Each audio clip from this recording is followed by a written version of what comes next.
ازيكم عاملين ايه؟ يا رب تكونوا بخير. للي اول مره يزورني يا ريت مينساش الاشتراك ويفعل الجرس عشان يوصله مني كل جديد بنزله باذن الله، ولايك وشير للفيديو عشان يوصل كل حبايبكم. انا هظبط بس الاضاءه كده مع بعض. فكره النهارده هستخدم فيها ورق ابيض، وشريط التزيين ده بجيبه من اي مكتبه. هحتاج اي لون بتحتاجيه. تمام. في منه اقصد الوان كتير، بتجيبي اللي انتي محتاجاه. وقطعه كرتونه هبدا ان انا احط كده شمع. استنيت بس المسدس يسخن كويس، وابدا ان انا احط الشمع كده، واجيب الشريط ده واعمل الفه بالمنظر ده كده،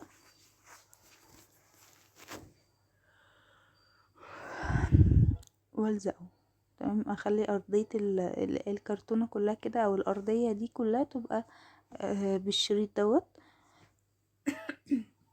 ممكن نستبدل الشريط ده بفوم اخضر، بحيث دي تبقى ارضية الخروف اللي هيقف عليها. تمام.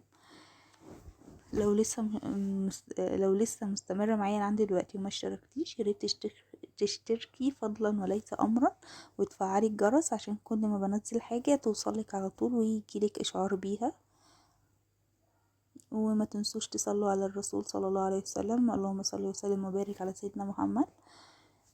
انا كده بعد ما خلصت الكرتونة كده، هبدأ ان انا اجيب معايا الورقة وارسم شكل الخروف بشكل عشوائي كده. قصيت 3، ممكن تكتري ممكن تقللي براحتك خالص. بعد ما قصيتهم بدأت ان انا اعمل برضو الراس بتاعتهم بالمنظر ده. هجيبها والزقها في اي طرف من الاطراف المكان اللي انا عايزة احطه.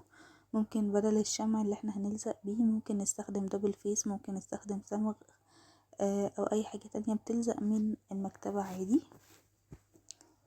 احطها كده بالشكل ده كده،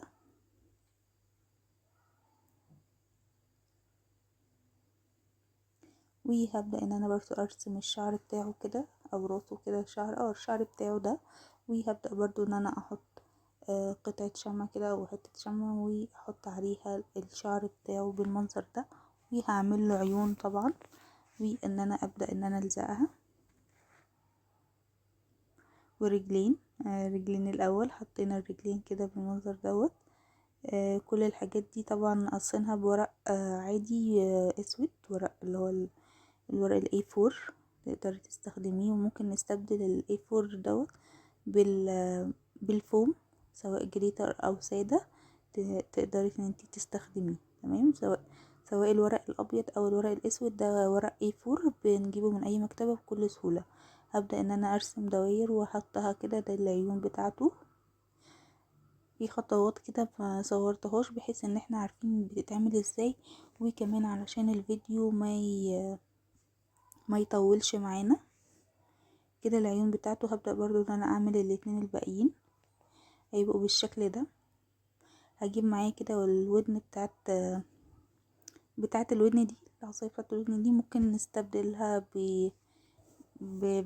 بالخلة بتاعت السنان، او قطعة من عصاية الشيش طاووق. تمام. دي اللي كانت معايا في الوقت ده متوفرة قدامي، فشلت ان انا شلت الحتتين اللي كانوا وراه اللي كانوا فيها الدول. وهبدأ ان انا الزقها على رجل الخروف بحيث ان هو يقف.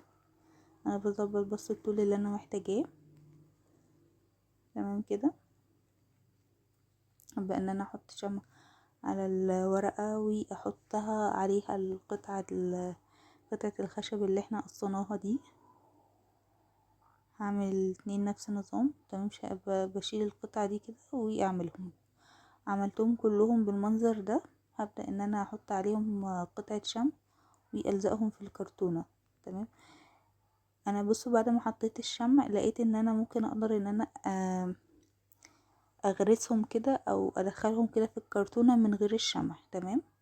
تقدروا ان انتوا تدوسوا شوية جامد بحيث ان هي تدخل في الكرتونة نفسها، مش هنحتاج حتة خطوة الشمع. تمام كده. يا رب بس تكون واصله لكم. لو لسه مستمره معايا ما تنسيش الاشتراك فضلا وليس امرا، وتعملي لايك وشير للفيديو وفعلي الجرس عشان يوصلك كل جديد. انا كده بدأت ارسم بالمنظر ده. يا رب تكون عجبتكم، ما تنسوش اللايك والاشتراك وتفعيل الجرس.